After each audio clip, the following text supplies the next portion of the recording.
नमस्कार, आप देख रहे हैं न्यूज 21 और मैं हूं आपके साथ मेघा जैन। आइए नजर डालते हैं आज की कुछ खास खबरों पर। सफाई कर्मचारी आयोग के अध्यक्ष प्रताप करोसिया के निर्देशन में सफाई कामगारों की मूलभूत सुविधा और वेतनभोगी कर्मचारियों के स्थायीकरण को लेकर बैठक आयोजित की गई। इसमें इंदौर नगर निगम की कमिश्नर हर्षिका सिंह भी मौजूद रही। प्रताप करोसिया ने बताया कि 2270 लोगों का विनियमीकरण इंदौर नगर निगम के द्वारा नहीं किया गया है। बैठक में इस बात को प्रमुख रूप से रखा गया। सफाई कर्मचारियों के रिक्त पदों को 1 माह के अंदर पूरा करने का निर्देश दिए गए।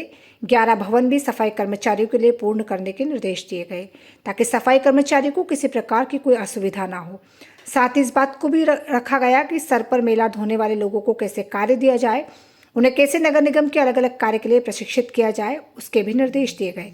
इस तरह के लोगों के लिए प्रशिक्षण केंद्र बनाया जाए और उन्हें ट्रेनिंग दी जाए। अनुकंपा नियुक्ति के लंबित प्रकरण को 1 माह के अंदर पूर्ण किया जाए, इसको लेकर के निर्देश दिए गए। सफाई कर्मचारियों की तमाम परेशानियों को इस बैठक में रखा गया और कैसे दूर किया जाए इसके लिए दिशा निर्देश दिए गए। आउटसोर्स भी खत्म करने के करोसिया जी जो हमारे सफाई कर्मचारी आयोग के अध्यक्ष ने इस बैठक का पूरा संचालन हुआ और इसमें एक पॉइंट जो आउटसोर्स के संबंध में था उसको भी स्पष्ट करना चाहूँगी। मैंने यहाँ पर भी अवगत कराया कि इसमें शासन के निर्देश हैं कि अपने को जब स्वीकृत पद मिलते हैं तो उन पदों के विरुद्ध हमको नियुक्ति और ये सारी चीज़ करनी होती है। इस संबंध में हम लोगों ने ऑलरेडी शासन को पूर्व में भी पत्राचार उनके साथ किया है।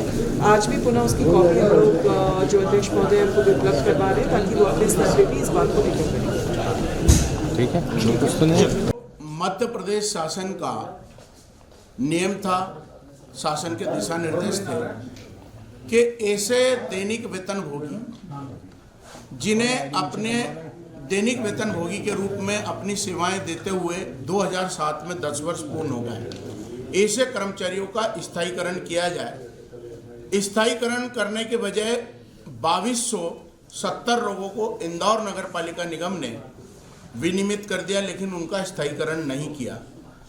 तो उनकी वरीयता सूची के आधार पर जो लोग सीनियर हैं, पुराने हैं, वर्षों से काम कर रहे हैं, उनको जो नगर पालिका निगम में सफाई कामगारों के रिक्त पद हैं उन पर 1 माह के भीतर उन्हें स्थायी करने के निर्देश हमने आज बैठक में दिए हैं और उसका 1 माह में परिपालन होके वो रिपोर्ट हमारे पास आएगी। दूसरा, 11 भवन सफाई कर्मचारियों के जो अनकम्प्लीट हैं उन्हें 1 माह के भीतर उनको कंप्लीट करा के सफाई कामगार वर्ग के प्रतिनिधियों को सौंपेंगे, जो वहीं के पंचायत के लोग उनका संचालन संधारण करेंगे। ये निर्देश भी हमने दिए हैं।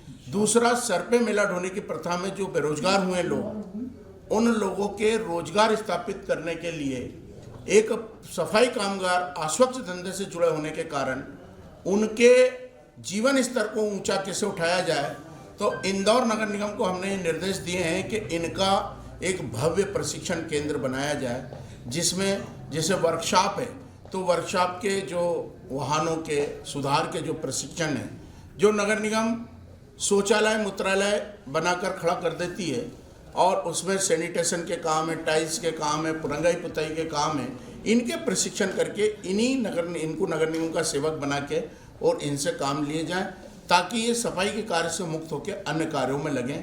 उस बात को भी इन्होंने स्वीकार की है। और पिछली बार जो हमारा महर्षि वाल्मीकि प्रशिक्षण भवन के निर्माण के निविदा आमंत्रित करके और वर्क ऑर्डर हो गए थे, वो भवन भी हमारा शीघ्र बन के और सफाई कामगार उसका लाभ लेंगे और अस्वच्छ धंधे से ऊपर उनका जीवन स्तर उठेगा। ये निर्देश भी हमने इंदौर नगर निगम को दिए हैं। इसी के साथ जो अनुकंपा नियुक्ति के लंबित प्रकरण हैं उनको भी 1 माह के भीतर पूर्ण करके किया जाए।